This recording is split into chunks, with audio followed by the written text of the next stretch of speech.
माननीय फडणवीस माझ्यावर खूप हल्ले झाले आत्तापर्यंत, त्याचे सगळे तपशील आहेत. परंतु मी छत्रपती संभाजीनगरला आलो 2 वर्षापूर्वी आणि मागून वार फार होतात माझ्यावर, समोर कुणी येत नाही. मनशक्तीच्या लोकांनी हल्ले केले.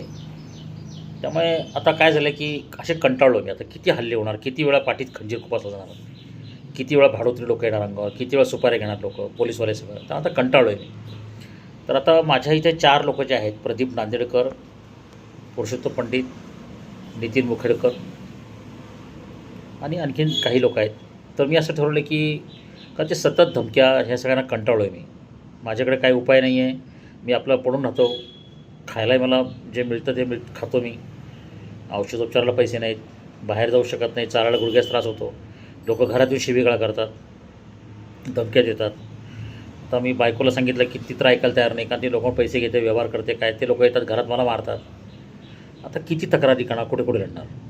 तर मी असं ठरवलं की नितीन मुखेडकर, त्याच्यानंतर महेश, त्याचा जो पार्टनर आहे बिझनेस तो, त्याच्यानंतर बाळू नांदेडकर, नांदेडकर कुटुंबियांचे देवगिरी बँकेचा CEO प्रवीण नांदेडकर, पुरुषोत्तम पंडित. तर या सगळ्यांचे 2 व्हीलर गाड्या आहेत किंवा 4 व्हीलर आहेत, त्यांच्यासमोर जाऊन मी पडणार की बाबा मला चिरडून टाका तुम्ही. कारण आता काय करणार मी. त्यांच्यासमोर भीक मागितली, ते मदत करायला तयार, माफ करायला तयार नाही आहेत.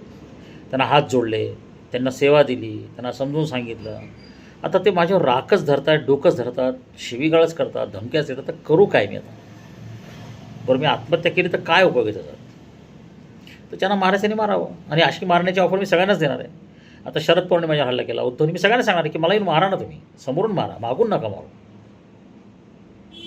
मी काही बुद्ध किंवा ख्रिस्त नाही आहे.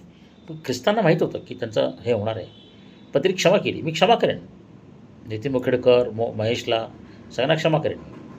मी आत्ताच तुम्हाला जाहीरीचं सांगतो आहे की कोणाच्याही गाडीखाली माझा स्वतः येऊन अपघात झाला. अहो, माझ्या वडिलांचं क्रांती चौक पोलीस स्टेशनमध्ये एकाने 2 व्हीलरने उडवलं. दिनेश गंगापूरकरला ॲडव्होकेट होते, त्यांनी मला बोललं केससाठी वगैरे. त्या केसमध्ये माझे बंधू श्याम जोशी, राम जोशीने त्या आरोपीला सोडून दिलं आणि पैसे खाल्ले. म्हणजे माझ्या वडिलांच्या मृताच्या टाळूवरची लोणे खाणारे माझे भाऊ. काय साहेब मला सांगा तुम्ही.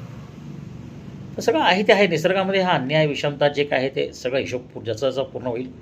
मी आता ह्या सगळ्यांच्या गाडीसमोर जाऊन बसणार,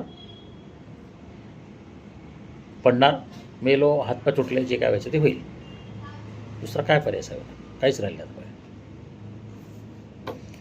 शेतकऱ्याने 3 लाख आत्महत्या केल्या तरी जे लोक काँग्रेस, राष्ट्रवादी, भाजपचे लोक पार्ट्या करतात, करोडो रुपये संपत्ती काय कोणाला किंमत नाही आहे.